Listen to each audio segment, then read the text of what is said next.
안녕하세요. 건강재활운동TV입니다. 자다가 종아리가 아프거나 쥐가 나서 잠을 설치신 적 있으신가요? 가벼운 움직임에도 쉽게 피로해지는 다리는 우리의 의지와 관계없이 몸을 쉽게 처지도록 합니다. 종아리가 부으면 다리가 무겁고 심한 날에는 다리가 저리면서 움직이기가 불편합니다. 자다가 갑자기 저리거나 쥐가 나면 정말 힘들죠. 겪은 사람들만 아는 공포의 종아리 통증, 어떻게 예방하고 완화시킬 수 있을까요? 장시간 앉아서 근무하거나 서서 근무하면서 다리가 아프신 분들, 종아리 근육이 약해지기 시작하는 40대 이상 분들은 오늘 영상을 꼭 끝까지 시청해주세요. 오늘은 종아리가 저리고 붓는 것을 예방하고 완화시켜주는 운동과 생활 습관을 알려드리겠습니다. 여러분 종아리 운동 따로 하시나요? 대부분의 사람들이 다른 신체 부위는 운동을 해도 종아리 운동을 따로 하진 않죠. 그런데 그런 종아리가 사람에게 심장만큼 중요한 역할을 한다는 사실을 알고 계셨나요? 종아리는 제2의 심장이라고 불립니다. 왜 그런 말이 나왔을까요? 심장이 피를 펌프질하는 것만큼 종아리도 정맥혈을 심장 쪽으로 다시 펌프질합니다. 그만큼 종아리는 혈액순환에 있어서 핵심적인 부분을 담당합니다. 그렇다면 종아리 근육이 짧아지고 약해지면 어떤 일이 발생할까요? 그렇게 되면 종아리 근육의 펌프 기능이 저하되어서 하지부종이나 걸을 때 통증이 발생하고 혈액순환이 잘 되지 않아서 몸이 차가워지는 등 여러 증상이 나타날 수 있습니다. 특히 장시간 앉아서 근무하거나 서서 근무하는 사람들의 경우에는 수축작용이 감소하면서 혈액이 다리 주변의 정맥에 고이게 됩니다. 이렇게 약해진 종아리는 하지정맥류의 원인이 되어 종아리 부종, 통증, 경련 등의 증상을 유발합니다. 하지정맥류의 증상이 나타나면 병원에 방문해서 적절한 치료를 받는 것이 좋습니다. 치료를 받고 나서 다시 그런 증상을 겪지 않기 위해 평소에 종아리 근육을 강화하는 운동을 해야 합니다. 그래서 이번 영상에서 종아리 근육을 강화하는 운동과 스트레칭을 알려드릴 테니 꼭 영상을 보시면서 같이 따라해보세요.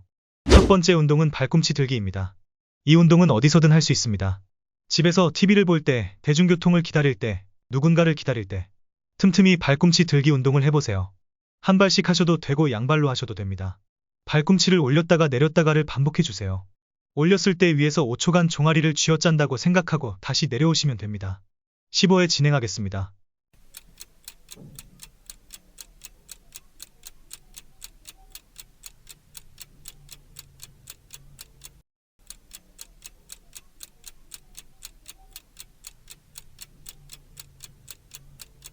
두 번째 운동은 까치발 걷기입니다. 이 운동은 실제로 김종국 씨가 종아리 근육을 기르고 층간소음도 피할 겸 평소 집에서 까치발로 자주 다닌다고 합니다. 집에서 화장실을 가거나 움직여야 할 때 한번 따라해보세요. 이때 중요한 점은 무게중심이 바깥쪽인 새끼발가락 쪽으로 치우치지 않게 발을 수직으로 들어주세요. 20초간 해보겠습니다.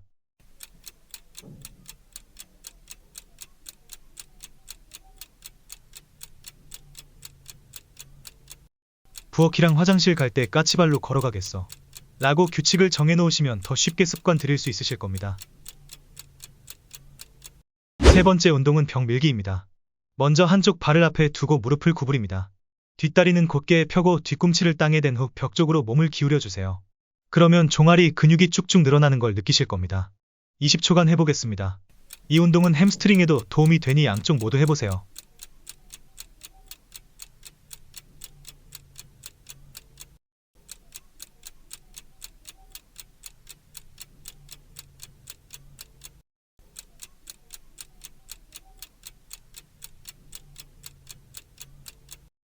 네 번째 운동은 수건 당기기입니다.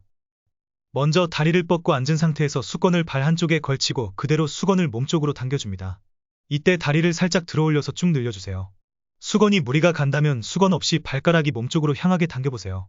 종아리가 굳으면 통증뿐 아니라 유연성도 떨어져서 발목에도 악영향을 끼칩니다. 10회씩만 해줘도 다리의 피로도가 꽤 풀립니다. 10회 진행해보겠습니다.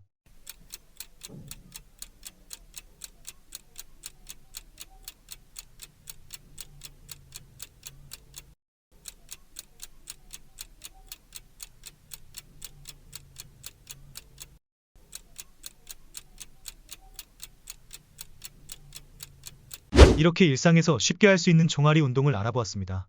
종아리 혈액순환을 개선하는 가장 좋은 방법은 움직이는 겁니다. 우리가 일상에서 쉽게 할 수 있는 생활 습관을 알려드리겠습니다. 하나, 걷기.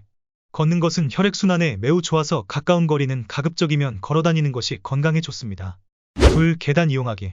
계단을 이용하면 다리 전체의 근육에 영향을 끼치기 때문에 다리에 통증이 없다면 엘리베이터나 에스컬레이터 대신 계단을 이용하는 습관도 기르시면 도움이 됩니다. 셋, 베개 위에 다리 올려두고 자기. 뭉쳐있던 혈액이 중력에 따라 심장으로 쉽게 흡수됩니다. 부종을 가라앉히는데 도움이 되니 꼭 해보세요. 오늘 알려드린 운동과 생활 습관을 잘 기억하셨다가 생각날 때마다 실천해주세요. 특히 하지정맥류는 가족력이 강해서 지금부터 당장 운동하고 생활 습관을 바로 잡아야 합니다. 꾸준히 하면 많이 좋아지고 다리의 피로도도 줄어들 겁니다. 이번 영상이 도움이 되셨다면 좋아요와 구독도 눌러주세요. 앞으로도 여러분들의 건강한 삶을 위한 영상들로 찾아뵙겠습니다. 오늘 하루도 고생하셨습니다. 감사합니다.